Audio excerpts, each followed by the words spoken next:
That's a brute of a ball. That really is a brute of a ball. He's picked up a wicket nice and early.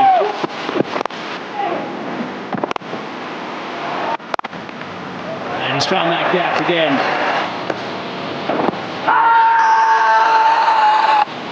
It is hitting the stumps. There's the reversal.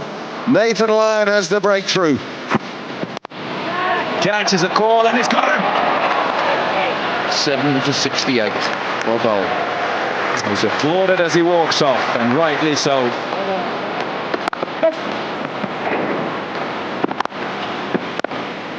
A shot.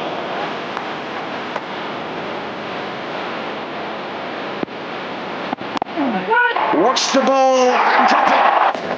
That struck a second slip. Now that's just taken off a fraction, it's been dropped.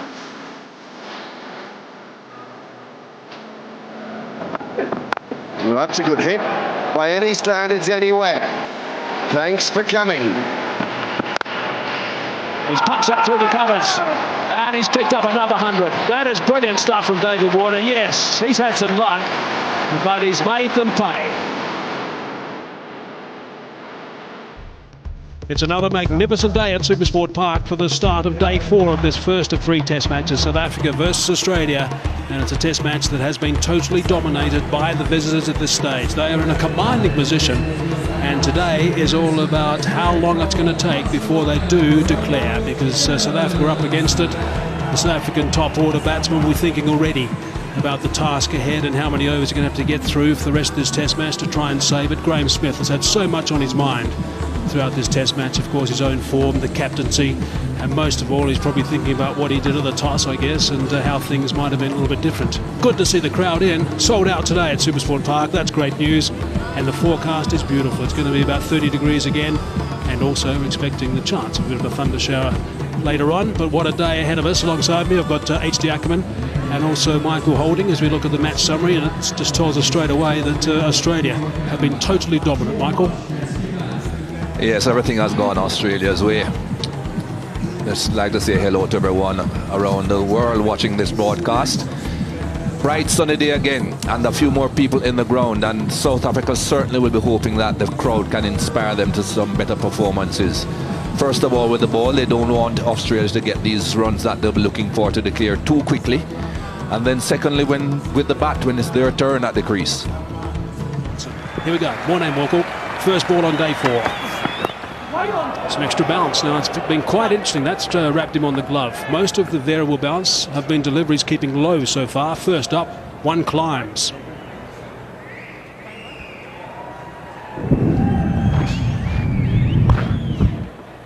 Yeah, just a little bit higher than he expected. Hit him on the glove. He would have seen the length of the ball and expected it perhaps to get about waist high. Just a bit higher than that.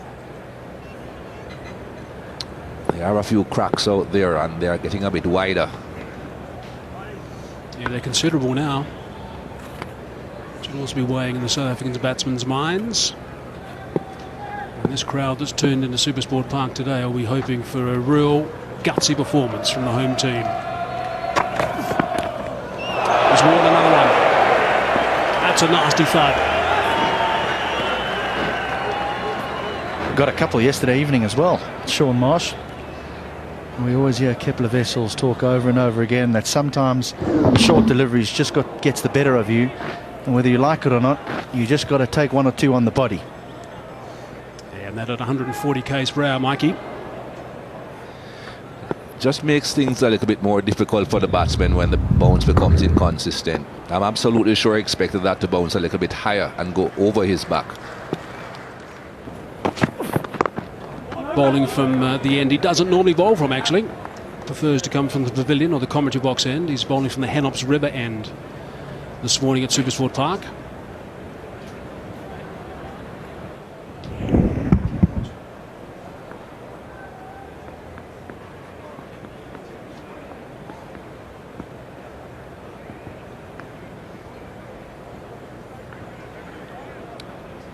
That ball is looking a little bit raggedy. Must be hard work bowling with that on this surface.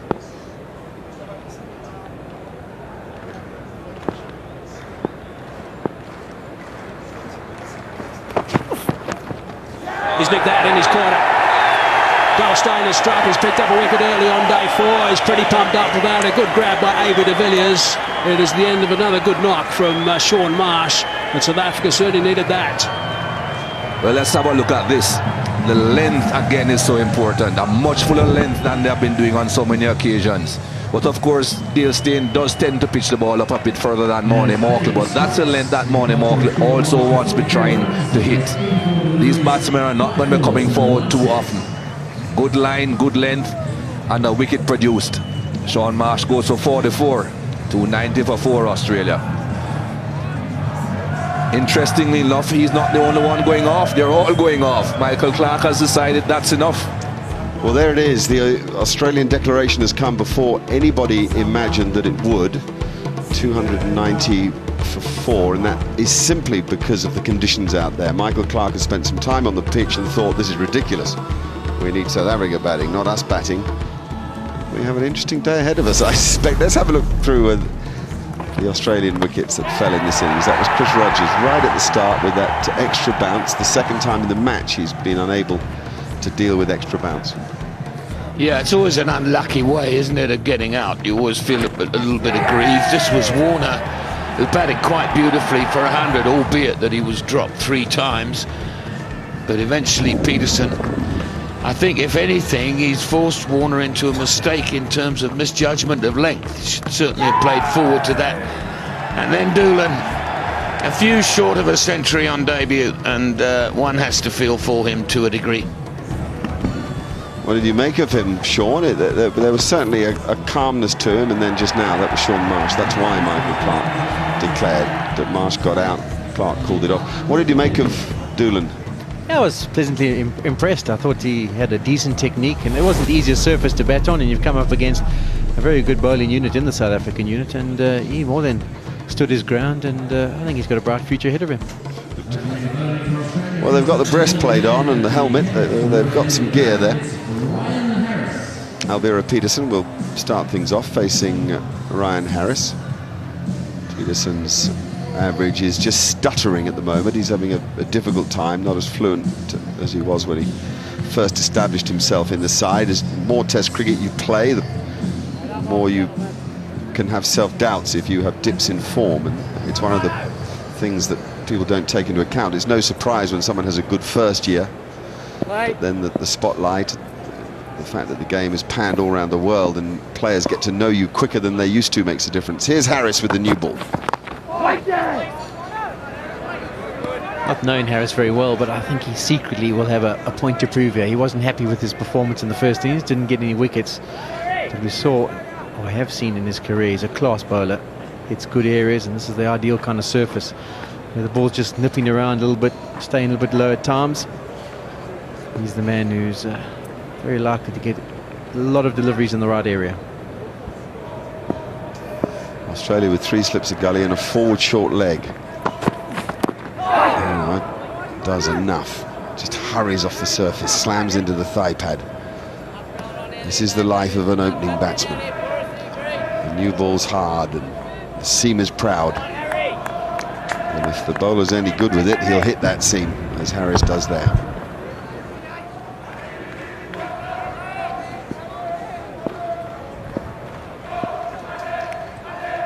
Inner thigh pad, probably, a little protection. You can just see it marked out.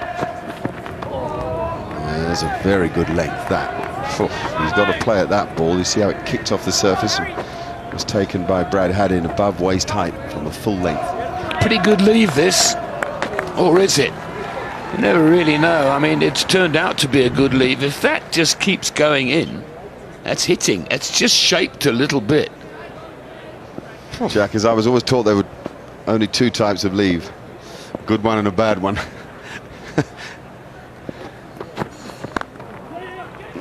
And he's away.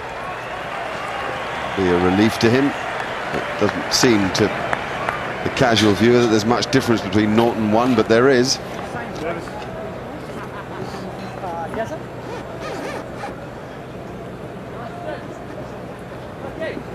Similar difference to 99 and 100, I suppose.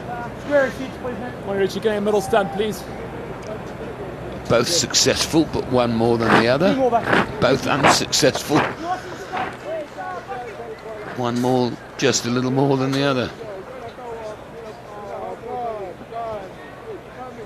Extra slip added for Graham Smith, who just takes stock for a minute here. Just keeps the bowler waiting. He wants to dictate terms. A few little stretches from Smith. And now he settles into that stance that is so familiar after so long at this level of the game. Oh, Graham.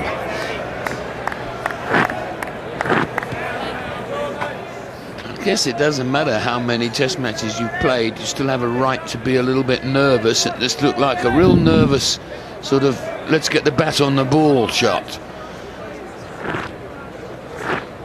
It can often take you just a few deliveries just to sort your game plan out, just to be clear in your thought process about what you should or shouldn't be going after. I think if Graham Smith had this one over again, he might just let it go by. Right now! One for no wicket from the first over.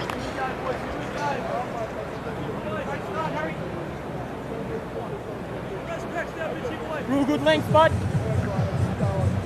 If you weren't with us in half an hour build-up, the conditions are really good here today. It's not as humid as yesterday. A lot of excellent players there. Amla's record, well, all of the records. Look at it. Smith, Amla, du Plessis, de Villiers. Very high class. Mitchell Johnson. 11 men who must bat for longer than 5 sessions. 5 sessions plus 1 hour to somehow save or pull off, save the test or pull off a miracle. Left arm fast, no kidding. That's as true as a graphic can be.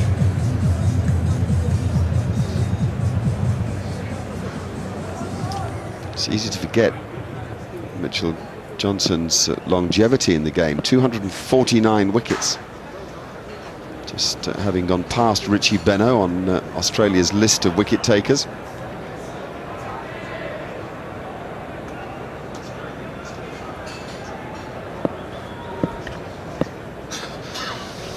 Here we go, he's bowling to Alviro Peterson. Peterson chased a wideish ball in the first innings, rather as Smith did first ball to Ryan Harris. A nervous feel for a searing pace. Shane Warne atop that list, 708 wickets for the Australians. Then Glenn McGrath, what a pair they were together. Dennis Lillee, who we'll be talking about at lunchtime in our special fast bowling feature. Mitchell Johnson just jumping above Richie Benaud and just beneath Jason Gillespie in Australia's all-time list.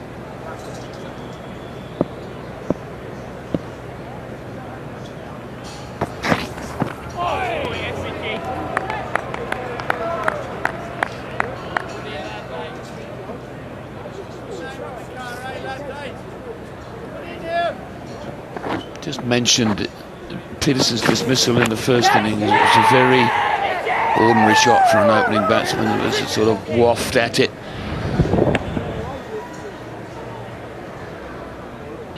And Johnson is the kind of guy, I would guess, who is pretty leavable. I haven't seen him, especially when he's bowling sort of back of a length, because A, the bounce might well take it over the stumps, B, the angle across you.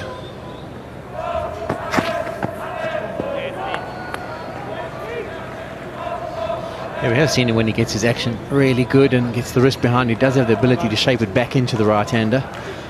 It's obviously a concern, but once you say, Jack, is as you work out that he's just sliding them across you, you really can afford to be very tight, because you've got 3 slips in the gully waiting for the outside edge. And Peterson would have been disappointed with his shot in the first innings, going after a loose delivery, and he would have, well, top of mind this time round would definitely be to be as nice and tight as possible.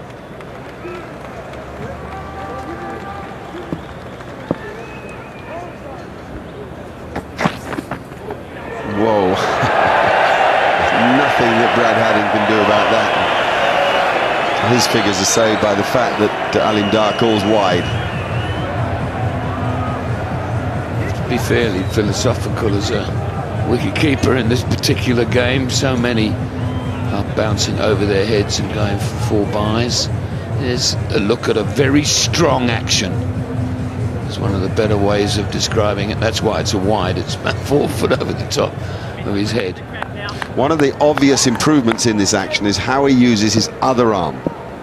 So his right arm, in his case, he bowls left arm, his right arm, and that is something that Dennis Lillee has worked on tirelessly with him, and does with all young fast bowlers that he helps and encourages, the use of the other arm. Something you both know about. Yeah, well, they tell me the secret is to get that elbow, whether it's your right or your left, depending on which way round you bowl, down into your rib cage just as soon as you can. Just watch his right elbow here. That should come from there, which is pretty high, higher than most. From there, that should come straight down into his rib cage there.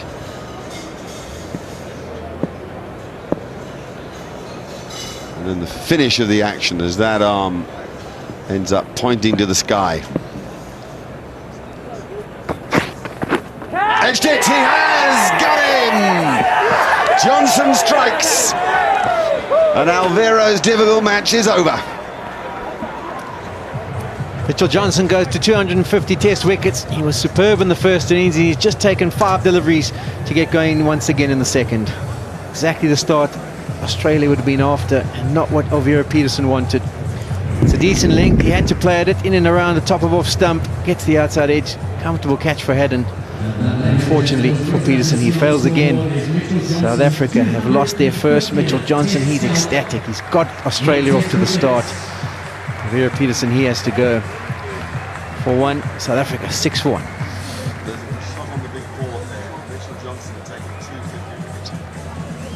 And there's good news for Mitchell Johnson. 250 test match wickets. We just showed the table. It showed him on 249, 1 ahead of Richie Benaud.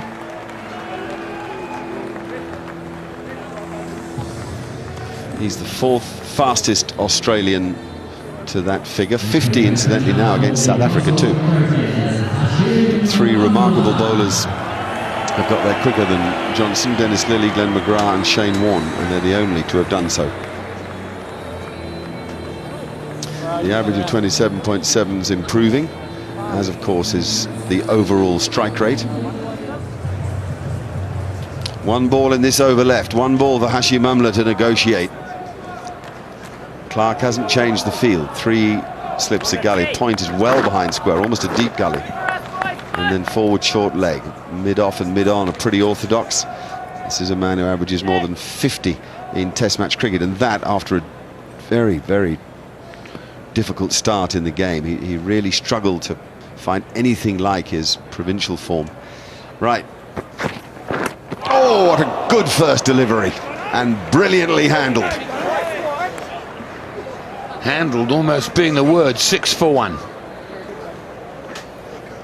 Wow, what a snorter to get right up front. Yeah, the tone has certainly been set for the second innings. There's no doubt about that. Short gets between the gloves. I think hits him straight on the helmet. As you can see it thrown back. If he wasn't ready for the battle, he better be now. It's a serious delivery. He's probably just very grateful that he's still there, because he could have easily gloved it, gone up and been taken in the slip cordon. You can see in the background a bit of concern from Michael Clark. Oh, straight. A little touch on the gloves, Hotspot proves that, and then straight full on that visor.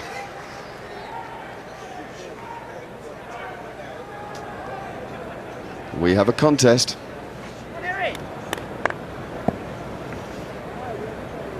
Ryan Harris.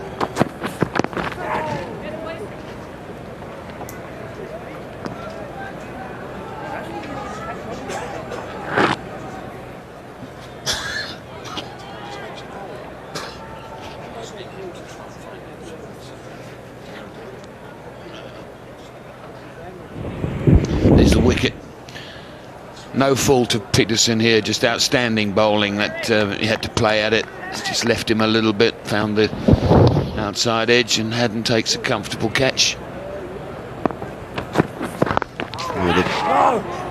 The problem is the lack of footwork, and that when you first go in, it's very, very difficult.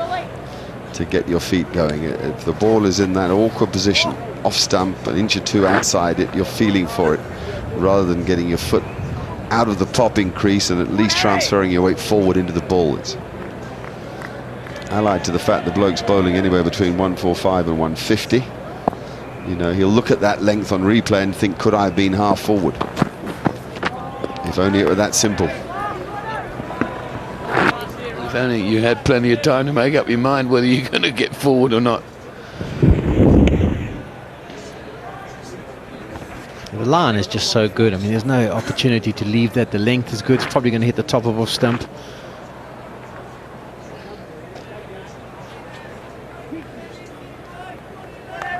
Isn't he just happy? What a wonderful period of cricket he's had over the last few months. Well played by Graham Smith. It runs off the face of the pad, and opening batsmen deserve those. With that new ball coming onto you, you have to use the pace of it. You get some thick edge and some full face stuff, but third man's a handy place for you. The crowd are ecstatic. They've got right behind Graham Smith after this delivery. Doesn't push too hard at it, just allows the bat to be presented. Finds the outside edge. Goes down to ground, so no danger. And beats the squarish gully away to the boundary.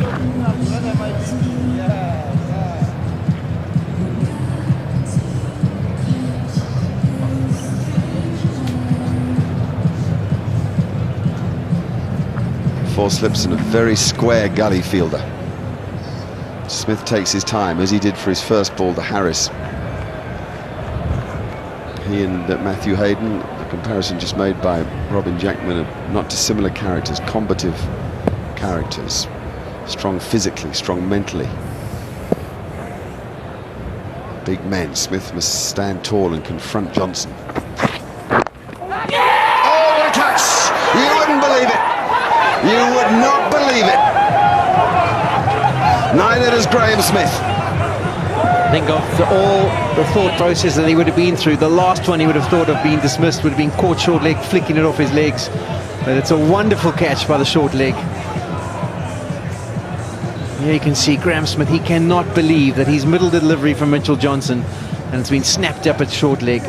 Full in length, probably sliding down to the leg stump. And he's hit it. And there the positioning, you've got to give him credit for that. It's behind square, straight in the breadbasket. Up it goes, and look how happy that slip cordon is. The second South African wicket is down. It's Alex Doolan, the catcher. Alex Doolan on debut, made runs in both innings, and now pulls off an exceptional catch. Have a look at his body that never moves. We'll show it again in a minute. Smith's gone, it's 12 for 2. Well, Michael Clarke completely vindicated by the switch in tactics this morning.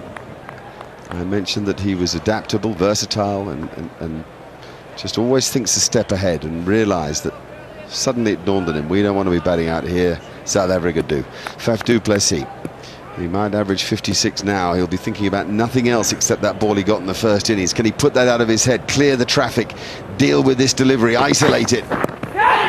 Well, he gets off strike, which frankly is what I'm sure he was searching for.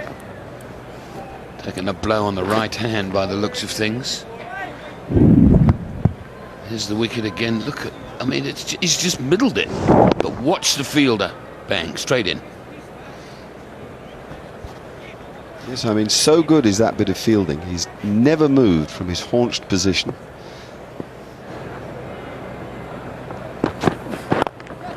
Nicely played. And he got all of it too, right out of the screws. Just sliding down the leg side, gives the crowd something to cheer about. It's a good crowd in here. The South Africans have just had to watch as Mitchell Johnson has taken centre stage. Have a look here, just sliding down. Good weight transference, just flicks it through the leg side. That'll give Faf du Plessis a little bit of confidence.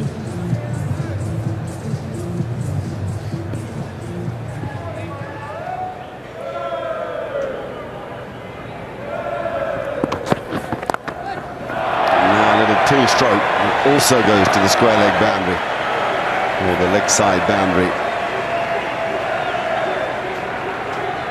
Well, he's not quite settling into his length as yet.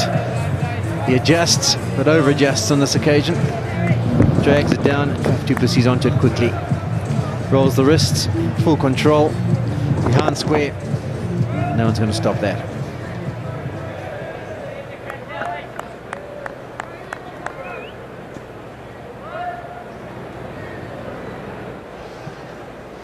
Such a good atmosphere today. People have poured into SuperSport Park, and they're hoping to see some South African resolve. Here are Kepler Wessels, Tom Moody and Pommy Mbangwa. Oh, close. Was it bad though? Yeah, it wasn't, says Elim Dar. Leg buys for 4. All action when this man is bowling. Certainly is. Started brilliantly again, Mitchell Johnson. Got the early breakthroughs that Australia wanted. Oh, it's down leg side off the thigh pad.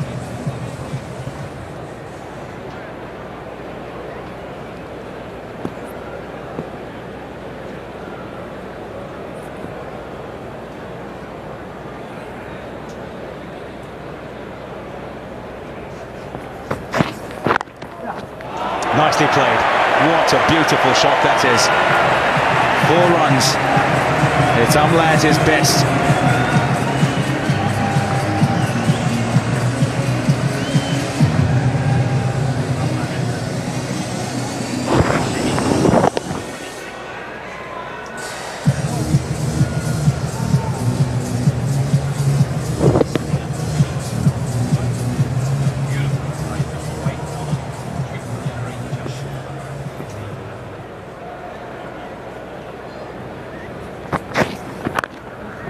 Yes, sir.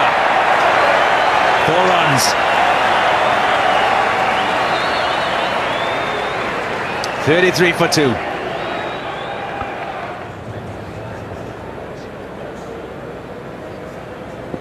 $40 for 2. 28 from 38 this partnership. South Africa 12 for 2. Another beautiful shot through the covers in front of point this time from Hashim Amla. 3 in a row in that area. It's been very strong off that back foot through the offside this morning. 2 of Mitchell Johnson prior to this one, and that was beautifully played as well.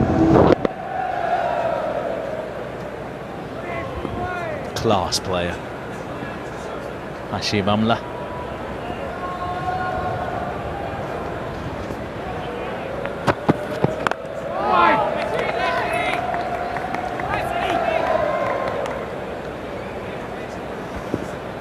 So I talked a little bit about Alvaro Peterson before. Unfortunately, he's developed a slight movement away to leg stump just prior to release. There it goes there. Takes himself out of alignment, and that makes it very hard to get that back foot across and to play the ball under his eyes. So there it goes. And that's something that he's been doing for a while, so he's going to have to have a good look at that. As ever, Clark has set an interesting field with the 2 slips, a fine gully. An orthodox forward short leg is quite deep, actually, almost as if they're expecting the ball to come off the bat. And then a man on the drive at mid-wicket.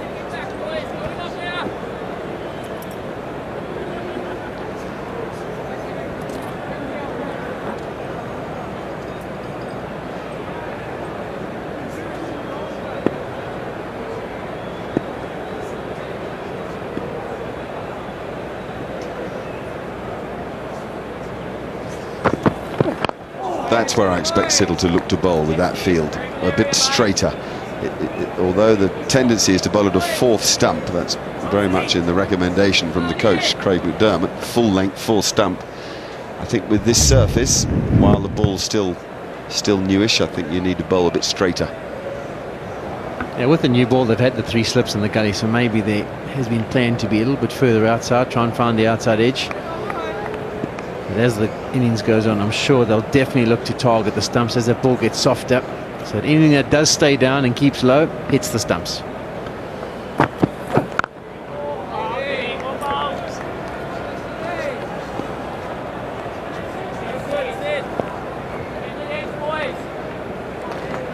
There is the Australian seam, is what they've done so far. It's just been 8% of the deliveries hitting the stumps. But you will see that change as the day goes on. Short delivery's probably been more from Mitchell Johnson, as you can see over there from the left-hander over the wicket. They will get straighter, and a little bit fuller as the game goes on.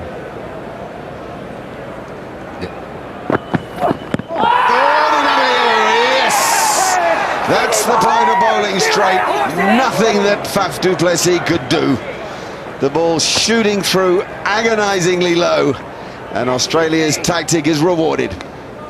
You did get the feeling that today, if something did misbehave, there was a chance it would bring about a dismissal, and it's done exactly that for Faf du Plessis. It's died on him, not much he can do. He's looking for the ball to come through, probably waist high.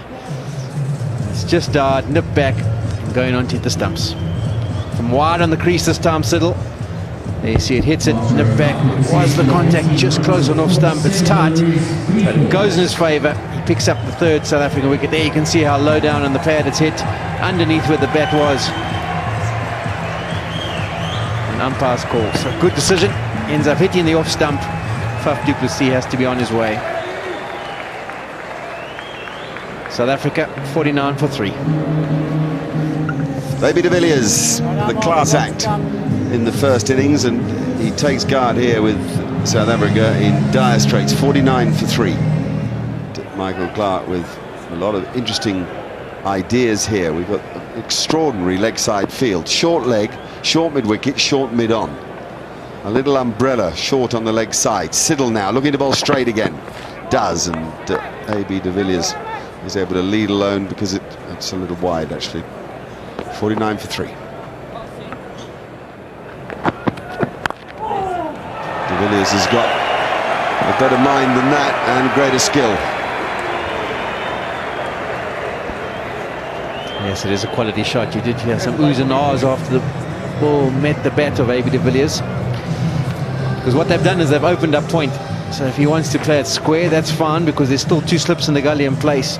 But when it comes off the middle of AB de Villiers' bat, there's no real worries. Just opens the face, knows there's no one square there, picks himself up a boundary. So good tactics, but you're coming up against a class batsman. You won't be putting any money on that one, Mikey. Some of them that I do put money on starting to run how I think that will run. For those that don't know, few men study the form as closely as Michael Holding, and he spends a lot of time on the gallops at Newmarket. Oh, he got away with it, did Amla. You need a bit of luck, and he's just had his bit. You do indeed. You're going to get the odd one that keeps a little bit low, and this one has done exactly that. Hashim Amla going on the booming drive. It dies on him, beats him on the inside of his bat. Here we have a look at it. Pitches, stays low, beats him on the inside, but misses the stumps. Bounces well short of head, and he unfortunately can't gather it. But that is going to be the challenge. Another big positive there for Hashim Amla, though, as again he's looking to come forward. So even if it had come back some more, it would have hit the pad just outside the line of off stump. So he would have had a chance of surviving.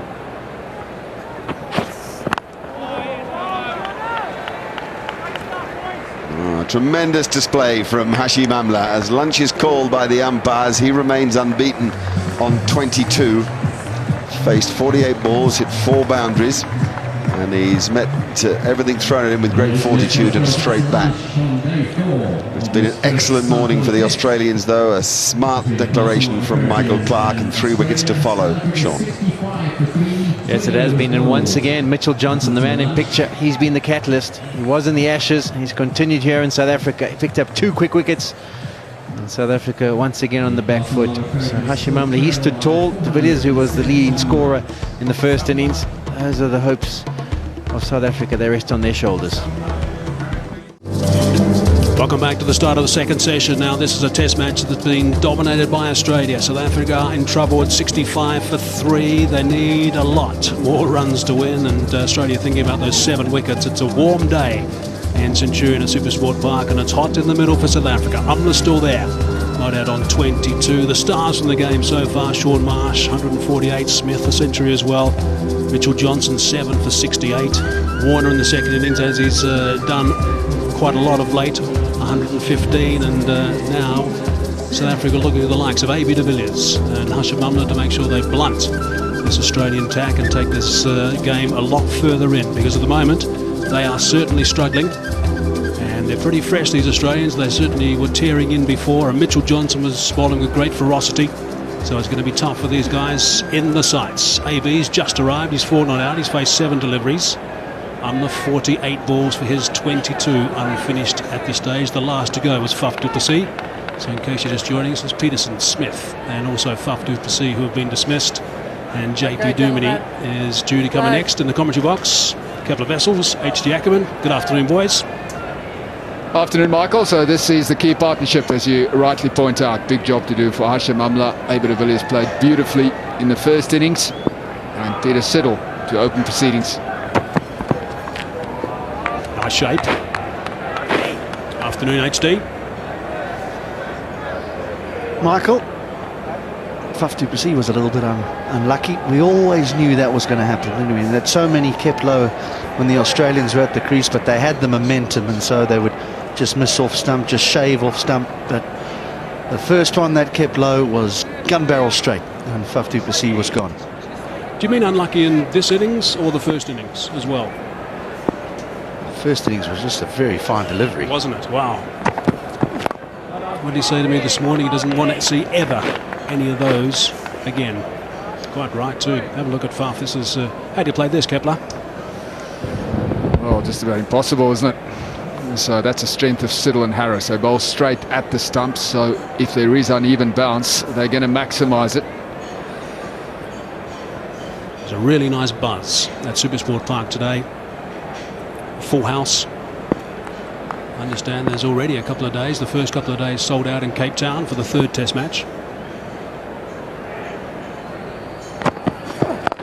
Don't have any news about Port Elizabeth at this stage, but if anyone is listening and they can give us some information about the ticket sales and how they're going ahead of the game, which starts next Thursday, please let us know. You can send a tweet using the hashtag #SSCricket. Yeah, the people here at Supersport Park today have been the real 12th man, haven't they? Every single run that South Africa have scored, they've cheered as if they're winning runs. They've got behind the home side, but at the moment we're still waiting for a response from the Proteas. And it makes a massive difference to the players. Saw that in Australia with the Ashes. It's nice and fine. It's going to run away for 4. Straying down the leg side of fraction, Peter Siddle. A.B. de Villiers throughout this test match has been very well balanced. He maximised every scoring opportunity just about that he's got, and this one is no exception. Gee, his form was remarkable. I think that he's been on the sidelines for a long while. Only had a couple of nets, a centre wicket practice as well. Strode out and played a different game to the rest of the batsmen in the first innings. One of the few, I think. One of the very, very few who has time against Mitchell Johnson. So Michael Clarke will be absolutely delighted with the way things have gone. Good declaration from him first thing this morning. He saw there was a bit happening as far as the surface is concerned. Didn't wait too long. Declared virtually straight away after the fall of Shaun Marsh's wicket. So that was a good positive decision. Yeah, interesting, the little mind games, I guess, as well. Warner saying last night to Mark Nicholas, what was he saying, 600, 650. This morning, Alex Doolan was saying well over 500. And I'm pretty sure it was, he saw what was happening out in the middle and said, it's time. Let's get him in there. 69 for 3. That's uncomfortable. Been terrific. Excellent support for the South African side. Enjoying the cricket. It's been very good test cricket, entertaining, interesting. Beautiful shot. That is a magnificent stroke from AB. This is all about the balance of A.B. de Villiers. So often we see batsmen working this through mid-wicket as their head just falls slightly over. But de Villiers It's the perfect on drive.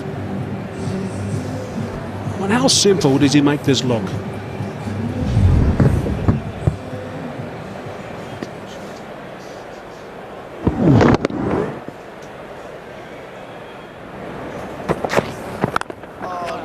What a punch. What a magnificent punch. Well, it doesn't get better than this. This is why he is one of the very best in the world. This is such a lovely illustration of hitting the ball late, but even in an attacking stroke, the ball comes, it's virtually in line with him, and he just times it. It's a punch. No big flourish, and it's hit as hard as any ball's been hit today.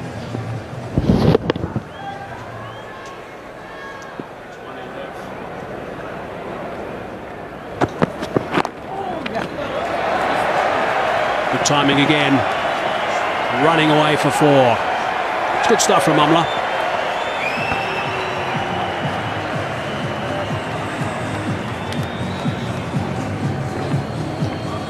Very strong on the leg side.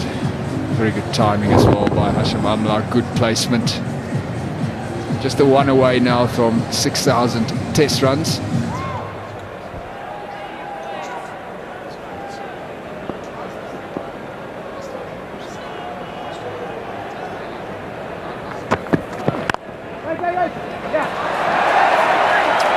Solid again.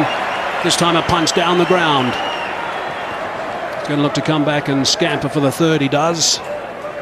So 6,000 test runs now for Hashim Amla in his 74th test match.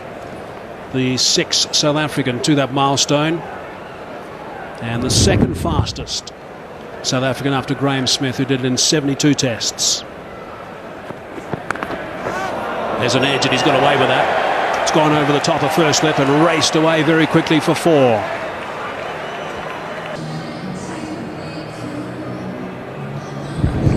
That's a real loosener, that one. Hashim Amla went pretty hard at it. Came off a thick top edge. Yeah, it takes a little bit of time, a couple of deliveries into the first over back for Ryan Harris to get that body going. So when he gets oiled up and finds his rhythm again and gets those joints going, he gets it in the right spot consistently. 33 now, the stand, 42 between these two, off just 51 deliveries. Got him! He's gone for one outside the off stump. Hashim Amla crashed a few through the offside, and this time it's off the edge. Harris gets one. Superb bowling. Harris is always there or thereabouts, probing away with good pace at a difficult length, and this is just a little bit wide of off stump. Wasn't short enough to play that classical back drive that we've seen Amla play successfully in this innings. It was a bit fuller. It just straightened off the seam and presented a good catch to Marsh at first slip. The end of a bright and breezy 35 from Amla. It's 97 for 4. South Africa reeling at 97 for 4. It's JP Duminy who walks out to the middle. He played well for 25 in the first innings. As I look at his record, he'd like that average to get up. 205 50. South Africa wouldn't mind that 166 right now. That's his best, and it came against Australia.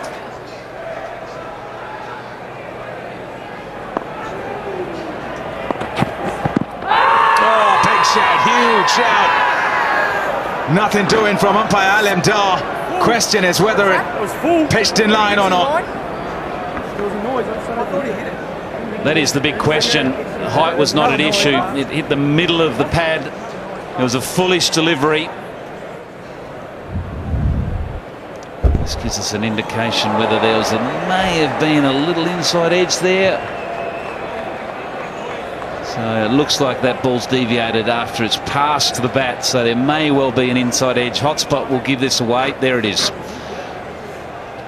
It's big too. Didn't hear too much in my ear.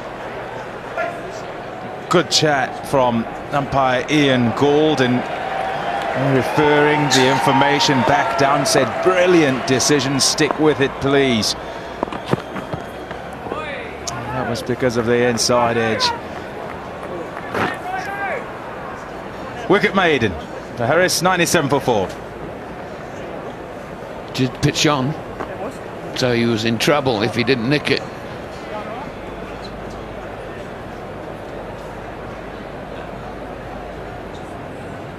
Cool, that looks good, doesn't it? Yeah, other than hitting the cover off it, it was fine. He wouldn't have been the first to be given out having hit the cover off it. Excellent decision by Alim Dar.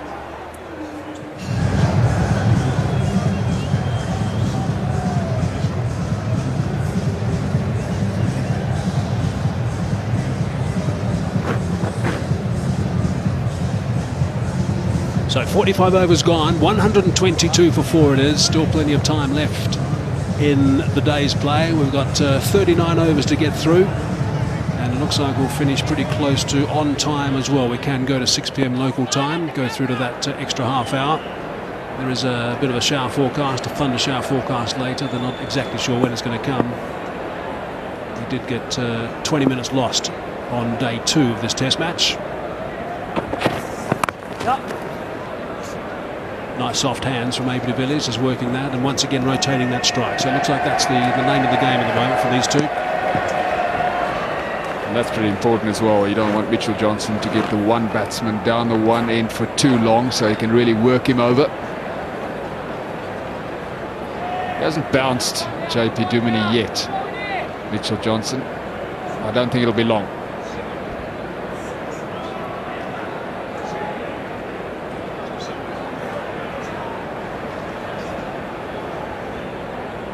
I think we're going to see some various strategies from these batsmen throughout this series now. They got a bit of a shock, I think, in that first innings.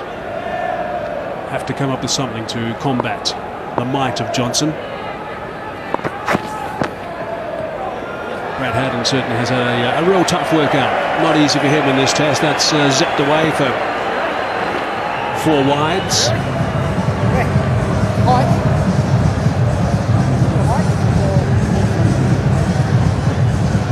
Just querying if he's given wide for height. He should take it. It's an extra ball. He's on fire. He's taking wickets. And if it's not given wide, he stitches his mate, the keeper.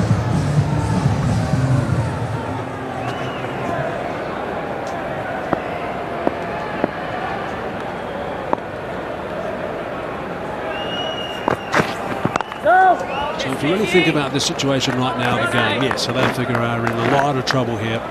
4 wickets down, 45 overs gone. But these two batsmen, Duminy's been there for just over an hour. AB de Villiers has been there for 2 hours. If they can just grind, and the partnership worth 31 now, if they can just keep grinding, and we haven't got that much to go before tea on day 4, but if they keep grinding here, they will see, or they'll be looking to see, if the Australian seamers start to tire after the hard work they did with the Ashes, after the hard work they did also in the first innings at times. Although, of course, they would have fronted up reasonably fresh because South Africa didn't offer too much resistance. But they'll still be feeling some effects, I'm sure, of a tough summer. This is what they would have talked about, I suppose, Kepler. Oh, absolutely. And the more overs you can force Mitchell Johnson to bowl, clearly the better off you're going to be. He's going to get more tired, the ball get older.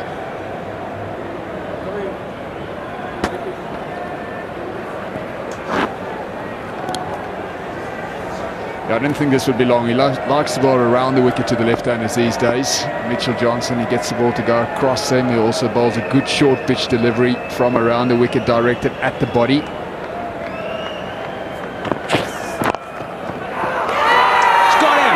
Goodness me, that's another fine catch. That is amazing stuff from Alex Doolan. He is exceptional in that region. The crowd here at Supersport Park is stunned. JP Duminy is also stunned. That is outstanding. Well, Johnson's got 3, but I tell you what, Alex Doolan, they should go next. 2 of them should go next to his name. because these have been sensational catches for a man fielding at short leg. Again, that is just wonderful. Well, absolutely. It's the second one. This one probably even better. He was closer this time than he was earlier today when he caught Graham Smith so brilliantly. That one went up in the air and he caught it on a second attempt. I feel there for a long time myself, and that is not easy to do. You're actually there to try and catch a ball that comes off a bat pad, but to catch it off the full face of the bat like that takes some doing. JP Duminy departs for 10. South Africa now in a lot of trouble. 128 for 5. So Ryan McLaren just playing his second test match in a span of about 4 years between the two of them. Mitchell Johnson got him in the first innings with a very quick delivery. There was a bit of a gap between bat and pad, but it cannoned into that off stump. The third 10-wicket haul in Test cricket for Mitchell Johnson. Magnificent.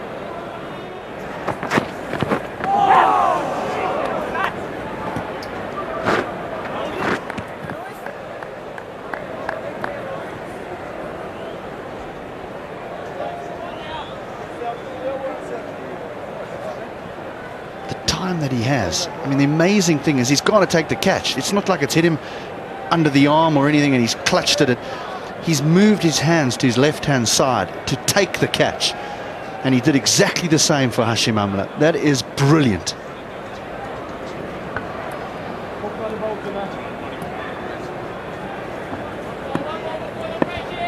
Oh, excuse me, it was Graham Smith. It was another left-hander.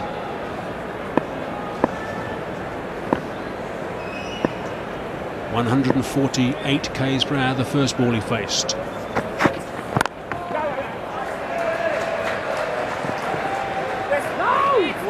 So it's away Ryan McLaren. Well, Mitchell Johnson gets the breakthrough once again. End of a good over. 46 gone, 129 for 5.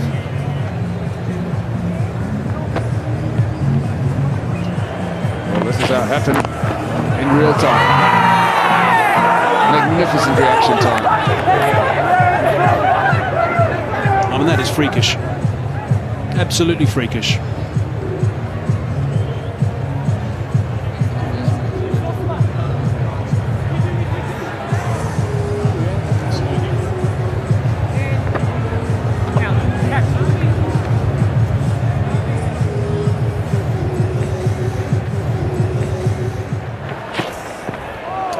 A beautiful delivery, but nicely played by McLaren. Exceptionally well played by Ryan McLaren. Did everything right. Watched the ball, got in line, dropped his gloves, and that is very, very good technique.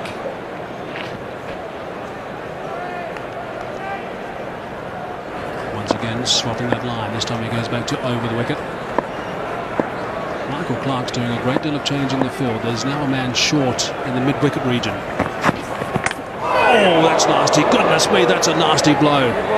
That is not good at all. Ryan McLaren has taken a shocking blow here. The Australian players have gone to him straight away. They've signalled to the change room also to get the medical staff out straight away.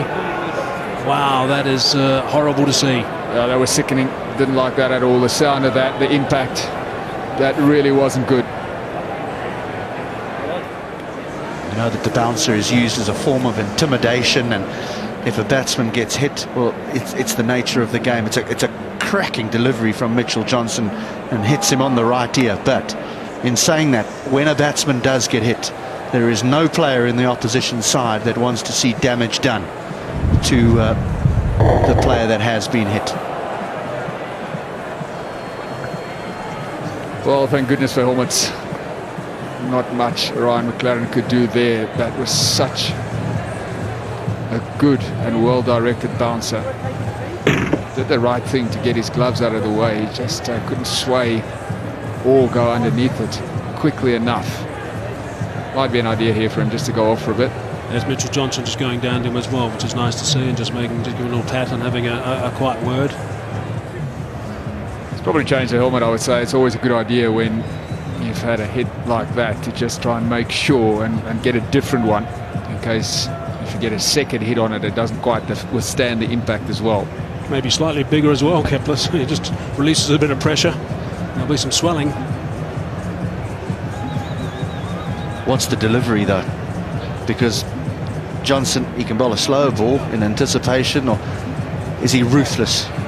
Is that ruthless streak extending to after hitting someone, bowling another one?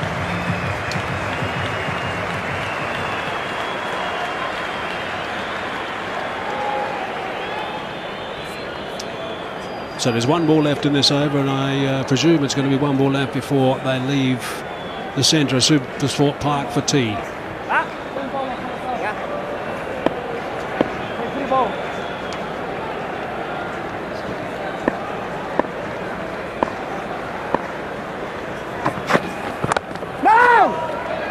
Nice and positive for Ryan. He's kept that one out, and now he's going to get a bit of a chance, I think, to put his feet up and enjoy a little bit of a break. No, there's some conversation with the umpires. Looked like there might be one more. No, they changed their minds again. They have called it tea. After all, there was a bit of indecision, that's for sure, but now they have decided that they are going to go off for tea on day 4, and Ryan McLaren will need some more treatment, obviously. But good stuff from AB de Villiers. He's still there. These two need to really guts it out, and of course Ryan has just been severely tested. A couple of wickets going down in this session. 67 runs have been scored, so the run rate has slowed down, as you'd expect, with the way that Mitchell Johnson and co have bowled. They've all kept it pretty tight, and there's AB just providing a bit of advice. But the good news is that Ryan McLaren seems okay. Yeah, the smile will tell us that, but again, a session that belongs to Australia as they edge ever closer to the first test, the first test victory, courtesy of that man. A 10-wicket haul for the 3rd time for Mitchell Johnson. It's all Australia at Supersport Park. Tea time on the 4th day's play. South Africa needing 350. That surely has become an irrelevant figure as the Australians need just 5 wickets to wrap up this first test match. And who's to say they can't do it inside 4 days? Mitchell Johnson 3 for 45. The luck is with him. He's had a fine match, taken 10 wickets in it already, made valuable runs, took a super catch, and now he's having people taking super catches off him. Here's Ryan McLaren, who got a nasty blow to the head in the period just prior to the tea break, but he recovered and fended off Johnson. He's out there with AB de Villiers, who's much the best of South Africa's players again in the 2nd innings. De Villiers looks to have the technique, the skill, to mention the courage to deal with Johnson and everything else that the Australians throw at him. Fast on his feet, fast with his hands. He has a keen eye. He looks right at the top of his game, and it's no great surprise that he's the highest ranked batsman in the world at present. It's a lovely atmosphere here in Centurion. It's a perfect day, and a lot of people around the ground enjoying the sunshine and enjoying the festival feel to this cricket ground that has its grassy banks. And they're pretty much full, as indeed most of the stylish boxes here in the main stand. Nathan Lyon is going to continue where he left off prior to the tea break. 11 overs, none for 24, but he's done that holding job. He's asked a few questions. There's not a great deal. Well, there's probably no spin out there that we've seen that would really trouble a top-class batsman. But he's bowled tidily, and he's allowed de Villiers singles down the ground, which de Villiers has invariably taken, and consequently Lyons bowled a lot of balls at the other batsman. Johnson bowled a couple of overs before the tea break. It'll be fascinating to see whether Michael Clarke continues with him. Here's Lyon to de Villiers. And straight down the pitch for another single, which means that the left-handed Ryan McLaren will be on strike, and that will suit Lyon. Sean Pollock and Tom Moody are alongside me. Good afternoon all. Good afternoon, Mark and Polly. Yes, intriguing day. Australia continuing to have control in this test match. There's only one short window on day 1 where South Africa looked to have the upper hand. Outside edge found, and that'll run away for just the one. Yeah, there was just one session, Polly, where South Africa had control, where Australia on day 1, which seems ages ago, were 4 for 90, and they just couldn't capitalise from there. It was that partnership of 233 runs that really did put South Africa on the back foot. Villiers uses his feet well this time, gets to the pitch, and this time he goes offside, executes it well and places it perfectly. It's quite an exhilarating stroke that he's developed when he comes down the pitch. Watch his back leg. sort of flies, doesn't it? It's something that Kevin Peterson took a stage further, actually, to a flamingo type look in his stroke play. But it's quite something. Magnificent cricketer.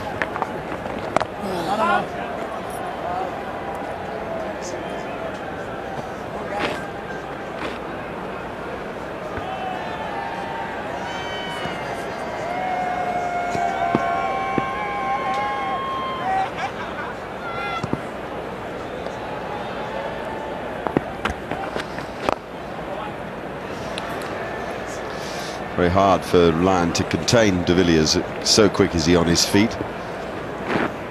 So confident is he. It's all startling, the difference between de Villiers and the other South Africans, who have all in this match, I'd say, to a man, looked short of a gallop.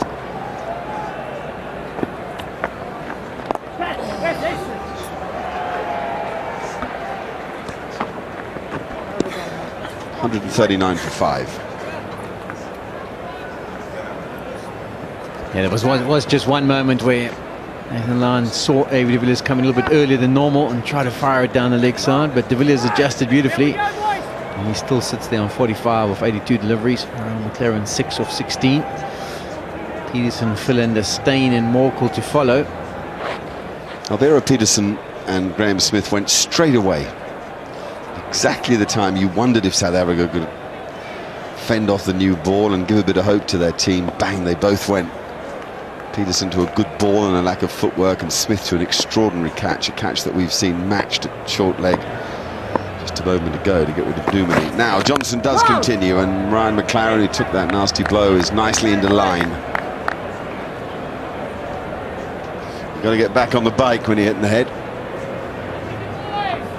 And sometimes it's very hard because it's all a mental challenge that batsmen face once they've been struck.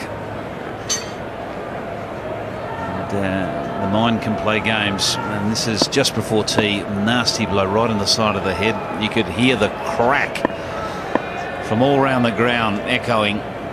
Really did win in hard.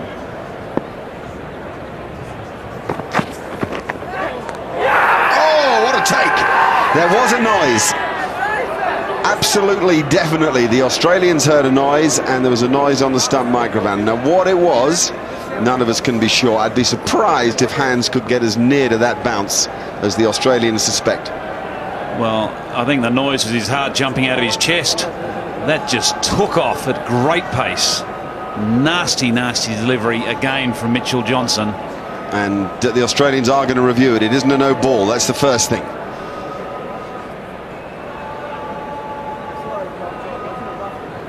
What are we going to find out here? Hands are away from the body, so we should get a clue.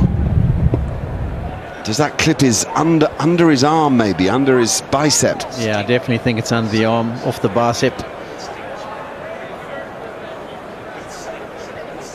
Can we see anything on hotspot? Is there something on the top of the wrist? No, it doesn't look as if there is. That's inconclusive. They can't possibly give that out. Nothing, no, nothing much on Snicko either. So it might have been there, maybe there. Just a clip of that fleshy part of the underarm. Oh, nasty stinger. No kidding. Like the strike of a boomslang. Well, to be honest with you, I'd rather get one there than where he got one before tea, right in the side of the head.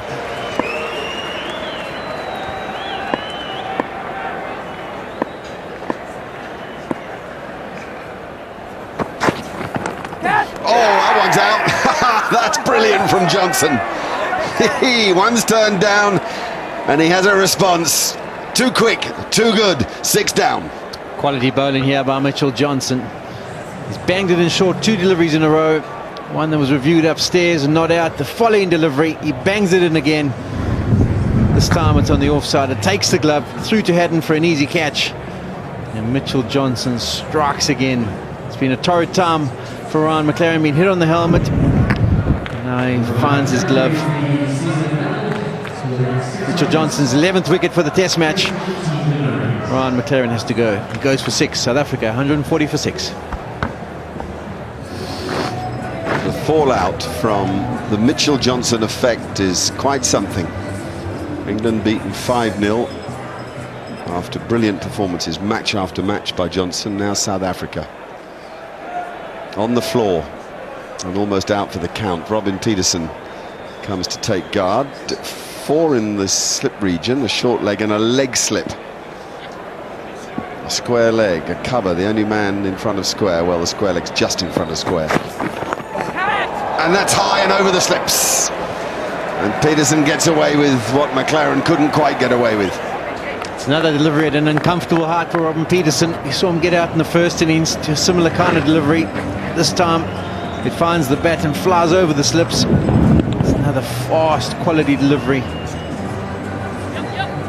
Good effort in the slip cordon. Fortunately, just couldn't get high enough. And you see, comes off the edge of the bat.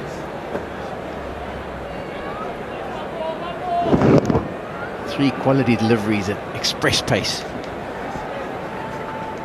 Yes, it's worth just dwelling on the pace for a minute and the speeds that we show on the coverage.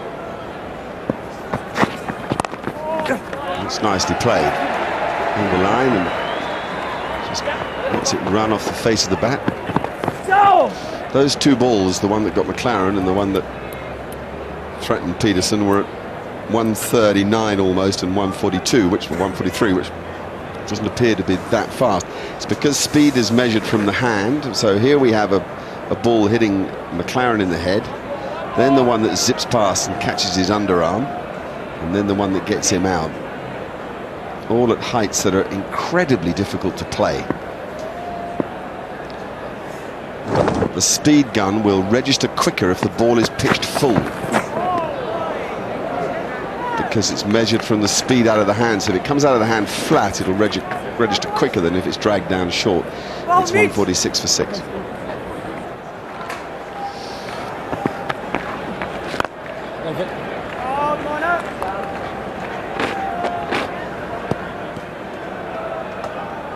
Yeah, the effect of Mitchell Johnson's been remarkable in this Australian team since he's come back into the side.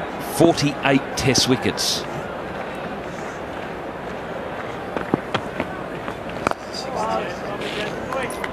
And the knock-on effect, Tom, the corollaries of that, the impact it has on a dressing room, the impact it has on your own team, how it lifts that team, gives them a confidence that you could never otherwise have.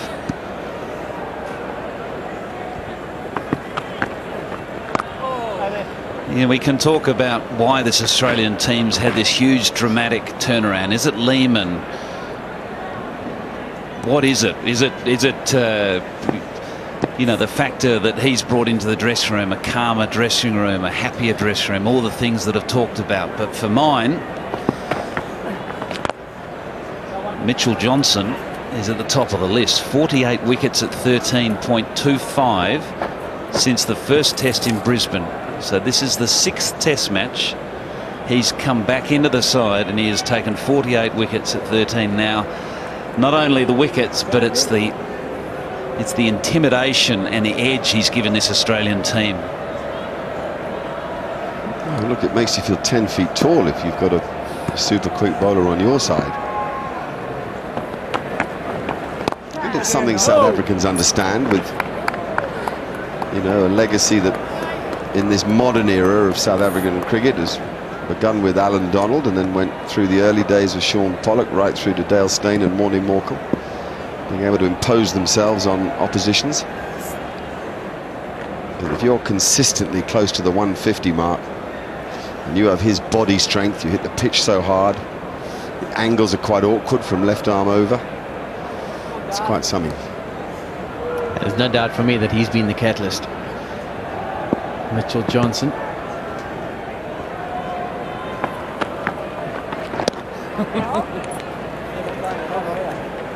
147 for 6.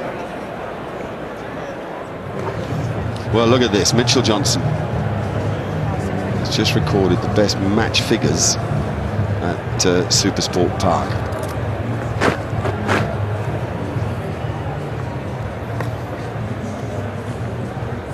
It's a list dominated exclusively by South Africans. was headed by Dale Steyn way back, actually, 2007, when he was beginning his career. But now Mitchell Johnson stands atop of Steyn, Philander, and Tini, Abbott, Zondeki, and Donald. Zondeki, of course, for Zimbabwe. I mean, against Zimbabwe. One of the best nicknames in cricket. Remember his nickname, Polly? No, you don't. You? All hands.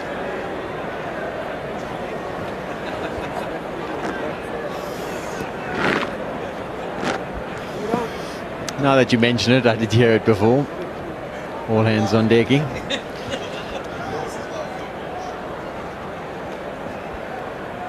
Everybody else is laughing. All hands on decky.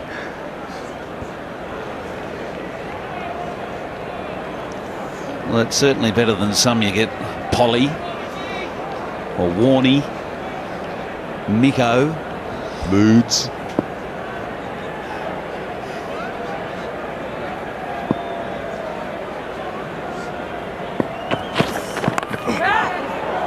Just safe, just wide of mid-wicket as Peterson decides this is no time to be defending. Well, it's hot in the kitchen, and very, very hot in the kitchen, and somehow don't think Peterson wants to hang around in the kitchen for too long the way he's playing. He's either going to go one side, which is way outside off stump and get out of the line of the ball, or if it's anything wide of off stump, he may well give himself room and flash it through the offside. Tom, when was the relaunch of Mitchell Johnson? Was it the one-day series against India when they called him back early because of the spells they saw on the TV?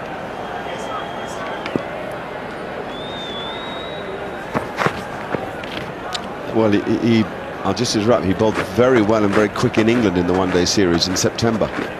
Yeah, he intimidated the Englishman in the one-day series there before the series you're referring to in India. He clearly got his mojo back, that rhythm, that speed back. He rattled Jonathan Trott in the ODIs in England and a few others. And then India, he also had his tail up. And in the IPL for Mumbai Indians, he bowled exceptionally quick and he got the ball to swing and he was dangerous in that format of the game. And he hasn't looked back since. As soon as he got the nod in Brisbane in that first Test match. That's quite a stroke for a single. He played one in the first innings. He played a drive off the back foot wide of mid-on, and that must surely rank amongst the finest strokes you'll ever see. And he's pulled off something that's a sort of a whip pull. Just have a look at the speed gun. That's 145 kilometers per hour, and he's just whipped it through mid-wicket. Different class. Well, I'm in awe with Mitchell Johnson, but I'm equally in awe with the guy at the other end in AB de Villiers. That's an extraordinary shot and he's an extraordinary player. It's just a different game when the other end gets on strike. Oh, he's asking for LBW. He's seen just what Peterson's doing, which is getting across to off and trying to heave it away to the leg side. And he's bowling at middle and leg fast and full, and it almost worked. Yeah, good thinking that by Johnson. Nearly worked out for him. Trying to target that leg stump. Previous delivery, he bowled to Robin Peterson. Peterson got way across. Once again, trying to do the same. Just sliding down the leg side. Well, it's the type of shot you see in T20 when the fine leg's up and you're looking to scoop it or lift it over short fine leg. You don't certainly see it on day 4 in a Test match. Oh, he's caught it! At short extra cover. And AB de Villiers, not dissimilarly from the way he went in the first innings, has to go. A real sadness around the ground. Yeah, for the second time in this Test match, the slower delivery, the cutter, has got rid of AB de Villiers. Not too sure why he was looking to go over the top. He's been in such good touch and looking so comfortable. It's a slow delivery, he goes hard, and a quality catch. Smith it is, who's taken it at short cover. South Africa have now lost their 7 wicket. De Villiers, he played a wonderful innings of 48, but he has to go. South Africa, 1-5, 1 for 7. Vernon Philander makes his way to the middle, gets a fist pump from Robin Peterson, but surely they must know that the end is nigh and what's ahead of them isn't necessarily pleasant. 12th 5-wicket haul in Test cricket for Mitchell Johnson, and he's now gone to his career best figures. He picked up 11 in the Test match in Perth against the South Africans back in 2008-09. He now has a 12-wicket haul, so his best figures is Vernon Philander. More than handy with the bat, comes out. He's not on strike. It'll be Robin Peterson on strike to Peter Siddle. It really is some fallout, first suffered by England and now by the South Africans, and the boys are quite right. It's the Mitchell Johnson effect that is the cause. Beautiful straight drive. It's a whole lot easier down that end. Oh yes, and that's certainly nothing against Siddle, but it is a completely different ball game. Siddle, a very, very fine bowler, but this is pretty much a warm-up delivery, too full. And Peterson just latching on to any opportunity to score.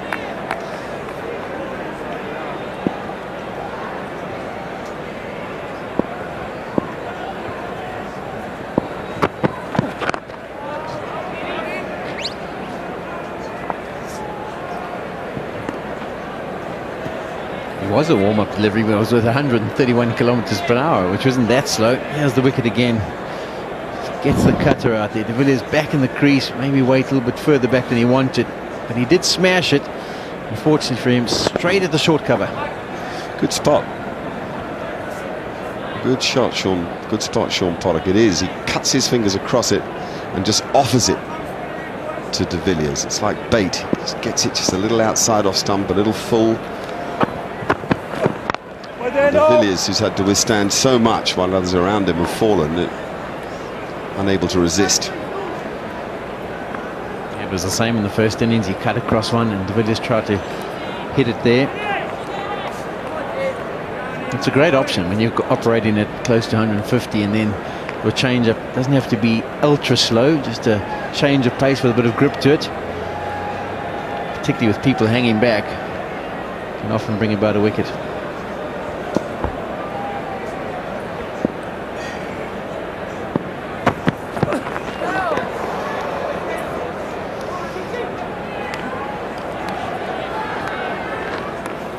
I do feel for AB de Villiers, though. He's played so beautifully well in the first innings and in the second innings, and both occasions it's been the team situation has undermined his own performance. In a way, on reflection of this Test match, I just wonder whether South Africa need to address whether he needs to bat up the order. He needs to bat possibly 4 and take the Kallis position. And in doing that, that then puts pressure, I presume, on whether he can still keep. And do South Africa consider bringing in someone like a Quinton de Kock to come in at number 7 and take the pressure off the keeping and add to the batting depth? Yeah, Quinton de Kock went through a purple patch earlier on the season in the one-day arena, and there was talk about that. Struggled since in the domestic stuff here provincially in South Africa.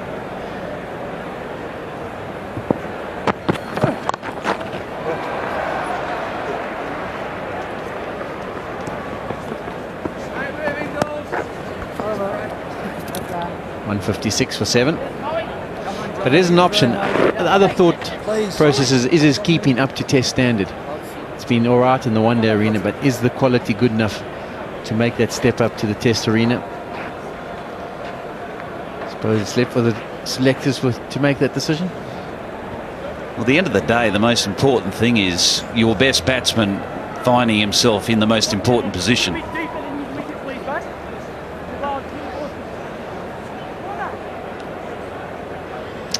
Johnson has the chance to achieve something extra special. The best figures against South Africa by any Australian, Clary Grimmett, goes back to 1932, which he then followed up with a 13-wicket haul in 1936. He's already level with Shane Warne. He could concede more runs yet, so although that has him above Warne because he's conceded 1-2-2 in the game, Warne was 12 for 1-8 back in 1994. Warne on that list twice, Clary Grimmett 4 times, two leg spinners.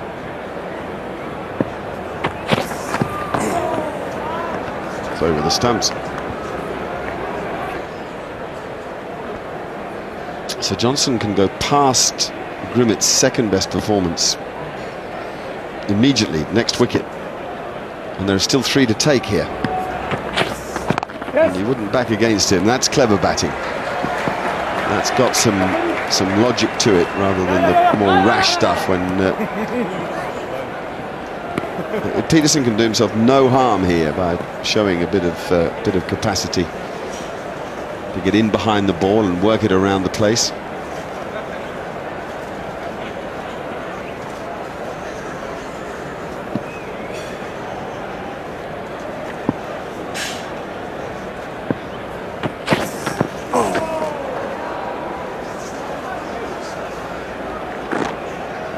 Well, I think it's clear what Peterson's intentions are here. I just wonder what's going through Mitchell Johnson's mind, whether it's, am I going to target trying to continue to intimidate him, or just put him out of his misery by just putting on very full, very straight on the base of that middle and leg stump. His tactics are fraught with danger because third man is back, so he's looking to uppercut it. If he does get it up, he could get caught there. When he moves to the offside and looks to help it on his way in the leg side area, there's 2 men back for that catch as well.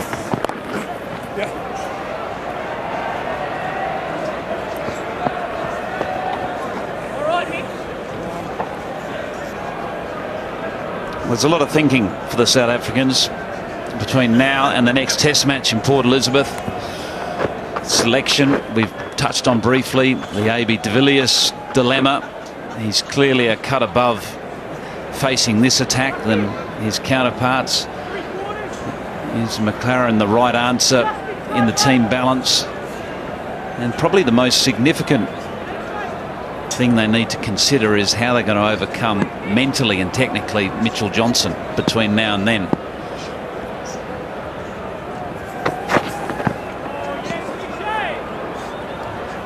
If he continues to be able to bowl and intimidate like he has done for the last, not just this Test match, the last 4 to 5 months, there's only one result that's going to happen in this series. That's the South African think tank, and there sure is some thinking to do. Yeah, Alan Donald, Greg King, who's the fitness trainer, Lorata is the media liaison, and then obviously Russell Domingo, the head coach. Lots of thoughts are going to be going through those men's mind at this moment in time. Ow.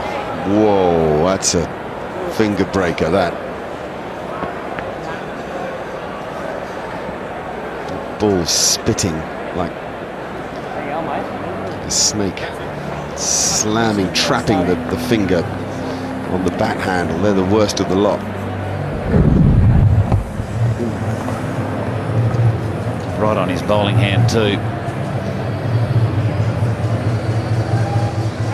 So hopefully there's no damage there, because that'll be another thing South Africa have to consider with their team balance.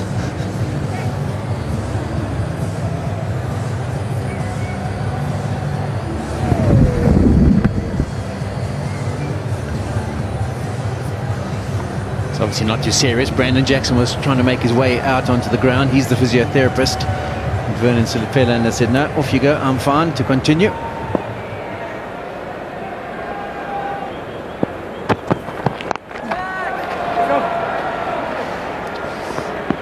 Peterson got enough of that. Just thinking about the collateral damage, I mean, look what's happened to England. We're not just talking physical damage like the blow to the finger or the head, or even mental damage that comes from a defeat of this nature, because that's what it's going to be. Look what happened to England with the fallout of Jonathan Trott and Graham Swan leaving the tour for various reasons, Matt Pryor being dropped, Andy Flower standing down as coach, and Kevin Peterson drama. Amazing what one man's performance has done and what it's doing here to South Africa. No one would have picked this margin between the sides. A.B. de Villiers said in an interview, I think it was yesterday, there's only one side out there playing. Yeah, it has. It's been a massive body blow. As we look at that replay, or these replays, it's all about how they bounce back from here, and can they? Short period of time to regroup. It's been some fierce and fiery fast bowling, that's for sure. Wonderful stroke play. That's what we see this guy do. Actually, he's done it in one-day cricket. We've seen him do it in Test match cricket.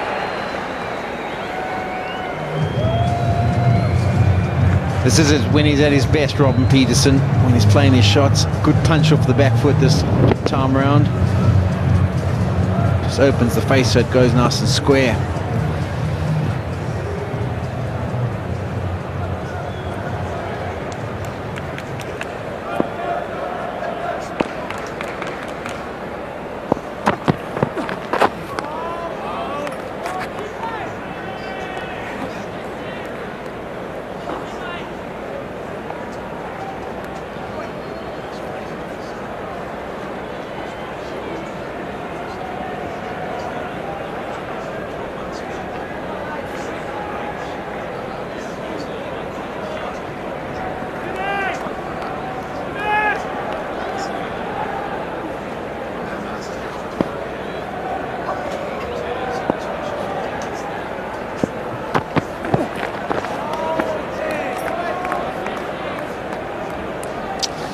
Now, there's just a little warning here to Peter Siddle.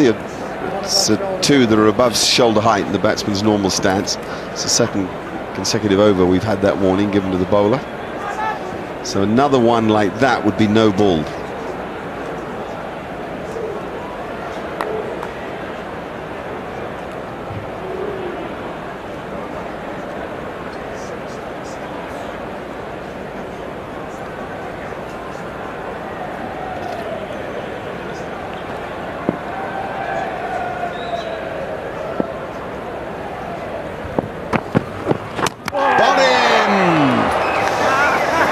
Forced him back first, but he got one to go straight along the deck. I mean, it's impossible to play that ball.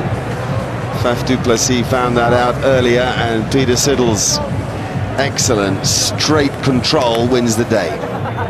He couldn't bowl another short delivery, so he gets it fuller and gets the result he's after. As you can see, it hits the turf, stays down, and his middle stump is sent flying. Siddle really enjoys that. Peterson was a brief innings, showed some flair, but he's got to go for 21. South Africa now 165 for 8. This is Dale Steyn coming out to the middle. Forget the target, it's now about Australia wrapping up the game imminently. Dale Steyn talks to Vernon Philander. This is the last rites of the first Test match here at Centurion. Yes, mate. A Test match that few people could call before it began. A Test match reckoned to be about even money. And a Test match that has gone alarmingly the way of the Australians. At least as far as South Africa are concerned. It's a magnificent performance from Mitchell Johnson that set it up to go with Shaun Marsh and Steve Smith, and they're batting in the first innings, David Warner in the second innings. Johnson now to Philander. How often have we seen that? Brad Haddin flying like a salmon through the air, but unable to clasp the ball. Now this may sound a little odd. Well, this is the dismissal, the one just two bounces followed up with a good length ball. Should have bounced about bail height, but hit the near on the base of the middle stump. Look at that, you've got no show. What I was going to touch on is that you just wonder whether there's a rule or a flag you can wave. Mercy, wave the flag, because the likes of Dale Steyn, you just do not want to get injured. I mean, I think we must assume that Graham Smith could never have thought the pitch would go as low as this, or as variable as this. You couldn't bat first knowing that by the fourth day you'd have really irregular bounce. Yeah, he might have thought that with all the grass cover it would have held together, but there's no doubt there has been plenty of variable bounce. We've seen it account for two of the South African batsmen here in the second innings. Mitchell Johnson, rolling at close on 150 clicks an hour, has really created some problems.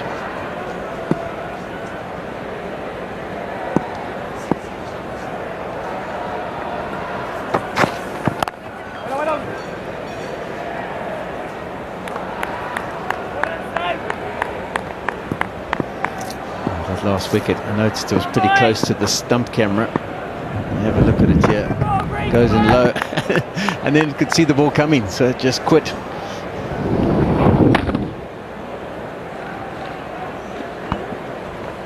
One thing I do know is that that South African dressing room is a proud dressing room, and they'll be looking for a way back. There'll be determination in the ranks to make sure they get it right second time round. Whether they've got the cards to play and the ability to bounce back and win, we'll have to wait and see, but it won't be through lack of determination and effort.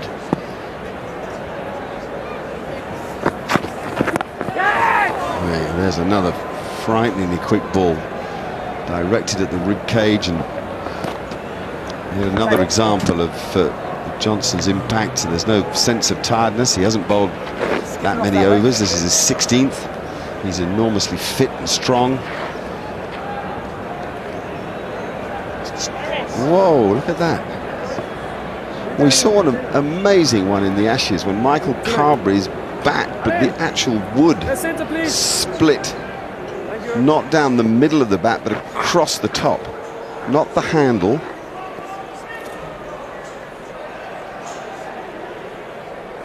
Not the splice, but actually the bat. Now this is the splice that goes, and the base of the handle. It's remarkable. Vernon's just worked it out and is signalling for a new one. Well, he should be thankful it wasn't his finger. It just goes to show the impact of the ball.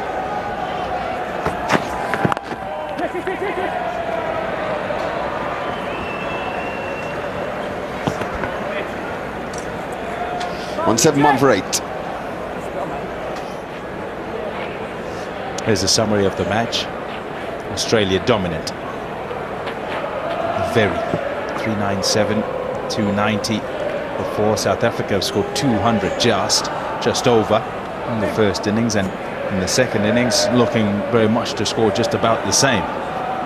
You'd expect that the second time around they would bat better. They would play Mitchell Johnson better, which they have, but it's not resulted in a better performance in terms of runs. And that you could attribute to the fact that the surface day 1, 2, 3 and 4 it'll deteriorate, so it'll be harder the second time around, but it will worry them no end in that change room. Here's Ryan Harris. That'll go for 4, short, wide and cut away. Bit of a loosener there from Ryan Harris. We see that from him often early on in a spell. When he comes on, it takes a while to get warmed up.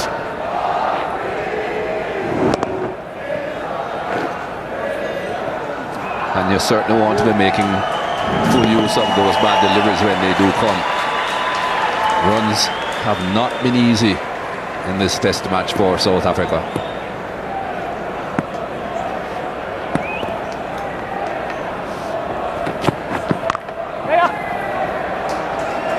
Kepler, you're interested a lot in things mental when it comes to the game. South Africa have done well in recent times to respond to tough situations, to losing games, perhaps sometimes not starting as well in a particular match. It's a different sort of scenario, this, because of what they've been hit with, have not been able to respond sufficiently in this test match. Gone! Steyn flirting with one outside off stump, and it's a comfortable catch and slip.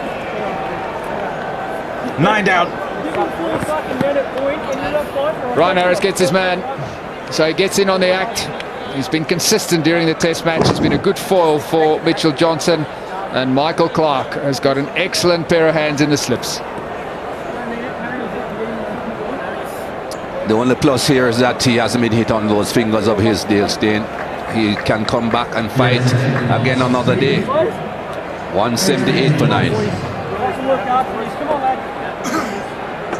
Come away, Harry. Don't miss him, bud.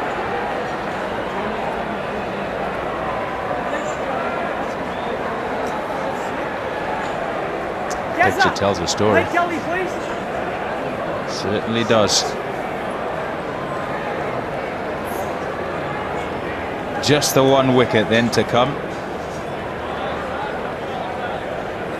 A happy bunch, the Australian team. The Australian pace attack particularly.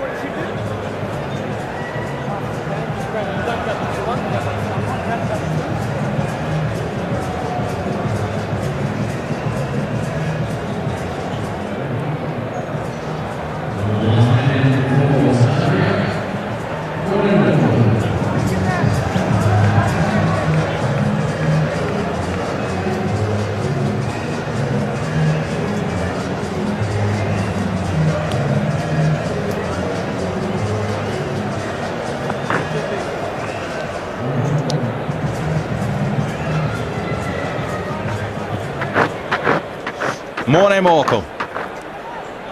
54 test matches. Got an horrible delivery in the first innings. Yeah, it was short like that, but it was from Mitchell Johnson round the wicket. Yeah, it was a lot straighter, that's for sure. Come on then, Kipler. Yeah, the thing is that the threat they're facing this time is more formidable than they have in the past. So what really has to happen is that each player individually have to go away and try and find a way of coping with what they're going to face in the second test match. So they've had a look at the situation. They know what they have to try and do. And let's hope they can.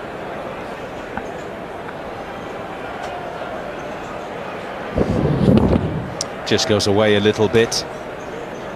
And Dale Steyn is drawn to it. Comfortable catch in the end.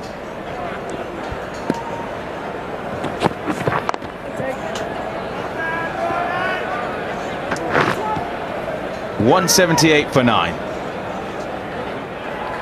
AB de Villiers again doing the bulk of the scoring. He needs some help though.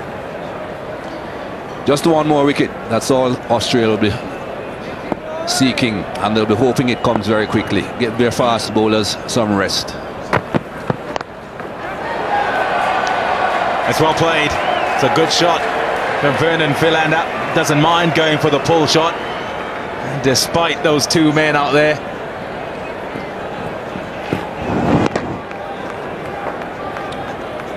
Has been playing that shot throughout. While he was at the crease in the first innings, he wasn't afraid to play the hook shot and the pull shot, and he continues.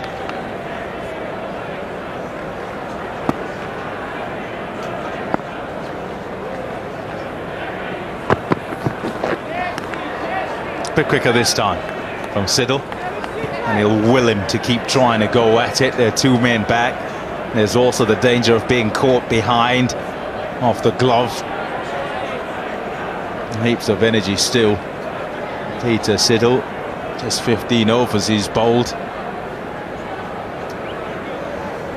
Although we're absolutely delighted. Darren Lehmann, head coach, behind him Craig McDermott, the bowling coach. For them it's been just about the perfect test match. And they'll be very happy also that it kind of validates the way they've been going. And I'm pretty sure that the question marks would have been in the mind, despite all that had been said. And yes, there would have been belief in what was said about the teams and so forth before you play. But you never really know until you've had a go and seen exactly where you are. They'd have liked Australia to test themselves against South Africa. They have turned up here and they've literally just blown South Africa away. It perhaps confirms to them that no, it wasn't a case of England being poor. It was them on top of their game, and they've replicated that here at SuperSport Park. That's why he's smiling.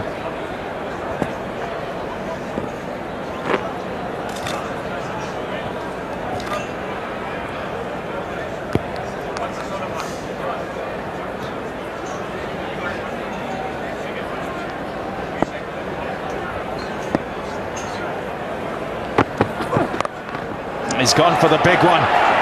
He's gone all the way onto the embankment. Vernon Philander with a 6. Beautifully struck, Vernon Philander. Got into position quickly and timed his hook shot to perfection. Hit that well. Just before that delivery, we had a picture of Michael Clark putting his hands under his chin. I'm not too sure what that signal was as far as Australia are concerned, but the West Indies, it would be chin music. This time finds the man. I reckon he was saying to the spectators who were barracking him that keep your chin up because it's his team that are winning. 189 for 9. Shot. A beauty for 4. His batting's got better and better, Vernon Philander, over the last few test matches.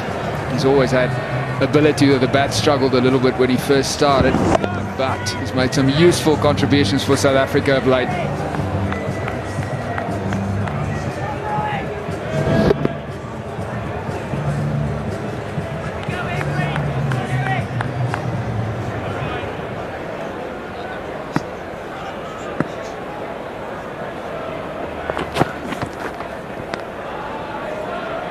Called wide, too short, too high.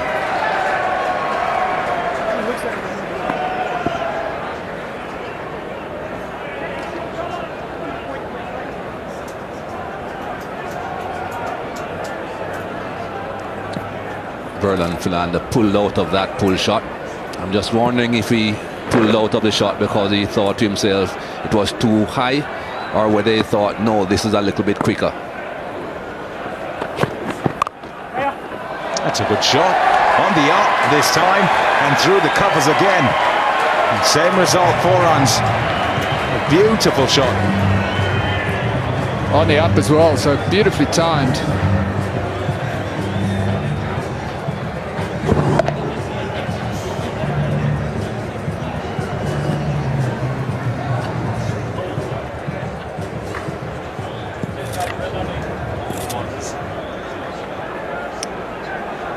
Change now from Ryan Harris. Ryan Harris electing to go around the wicket. Gone for it this time. And he's got it in the gap. Superb fielding. Oh, is that down there? Rogers.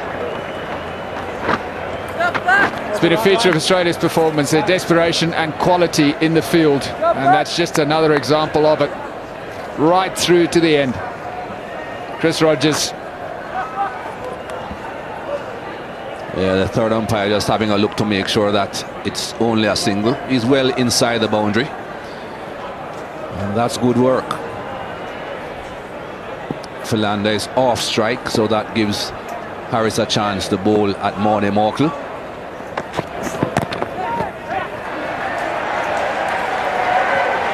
$200 out. Oh dear, oh no! Where is he going? Where is he going? He's run himself out, Morne Morkel. Absolutely not a second there. It's victory for Australia. Well, if this is out, I guess that just about sums it up. And Mitchell Johnson came to the fore and he's made sure that South Africa couldn't come back. This is the end, then. Way short. Why would he want to be thinking of a second run there, Morne Morkel? Brilliant performance by Australia. Continuing the good form they showed in the Ashes series recently. Winning away from home, never easy to beat South Africa.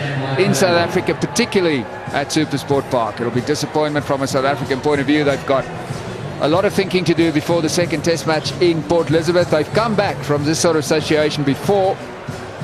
So they've got 4 days in which to turn this around. That's the man who's done the damage, Mitchell Johnson. Australia win by 281 runs. It's the second highest loss in terms of runs by South Africa against Australia. A look at the summary of this first test match then. Australia put into bat by Graham Smith, 397 all out. Marsh 148, 100 for Smith as well. South Africa 206 with de Villiers getting 91. Johnson 7 for 68. Australia batting a second time, 290 for 4. 100, a quick 100 by Warner. And then South Africa bowled out for 200. Johnson 5 for 59. De Villiers man alone once again. Australia winning by 281 runs and lead 1-0 in this series. I'd now like to ask Michael Clark to please come forward, the winning skipper. Obviously, winning is always the best start you can have. I think it was a great example of how tough a team South Africa are. They've got a lot of experience. I credit to the Australian bowlers and also the batters that stood up. I think for a few of the guys to make hundreds, and I think Alex Doolan on debut played an amazing innings in that second dig. And our bowlers did a fantastic job led by Mitchell Johnson. But I think we knew coming here how tough a team South Africa were. And you certainly felt that on the field, especially as a batsman. Were you a bit surprised if you won by such a big margin in the first test? To be honest, it never feels like that. I know when you look at the scoreboard, I just had a look down, South Africa are all out for 200, but it doesn't feel like that when you're out there playing. They're always tough to get out, and they've got a lot of experience and skill with their bowling as well. So you have to be on from ball one, and I think we were. I thought that wicket was going to be tough on day one to bat on, but obviously knew there was a few cracks underneath, so we thought it was going to deteriorate as the game went on, and it certainly did that. What a delight for you to captain that bowling unit, but also to captain Mitchell Johnson.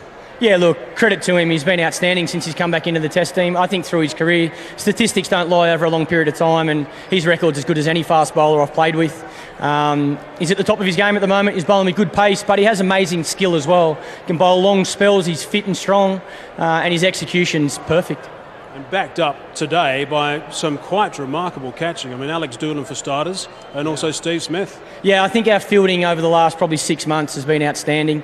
It's an important part of our game. I think Australian cricket in general, when we're fielding well, we're generally playing well. We've got high expectations, we work exceptionally hard, and it's nice to see some results. Well, here's a look at the tour schedule.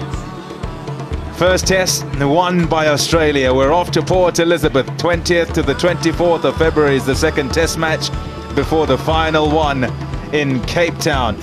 Let's hope that it's 1-1 when we get to Cape Town. That will make it absolutely fantastic. Obviously, the Australian supporters will say no, but hey, get your tickets. Ticketpros.co.za and look for all the information as well on supersport.com. That's all then from Supersport Park. We hope you enjoyed it. We'll catch you again next time. Goodbye. Such a good atmosphere today, being poured into Supersport Park.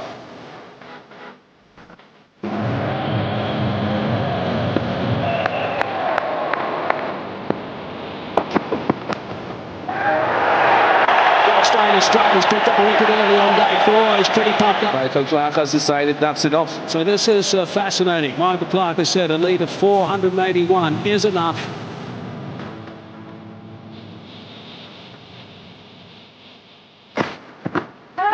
He has going.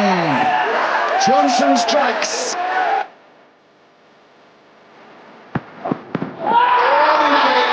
Yes. Don't know about it. Go away and come ready for tea.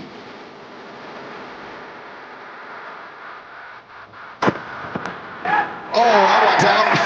That's brilliant from Johnson. Oh, he's caught it. A short extra cover.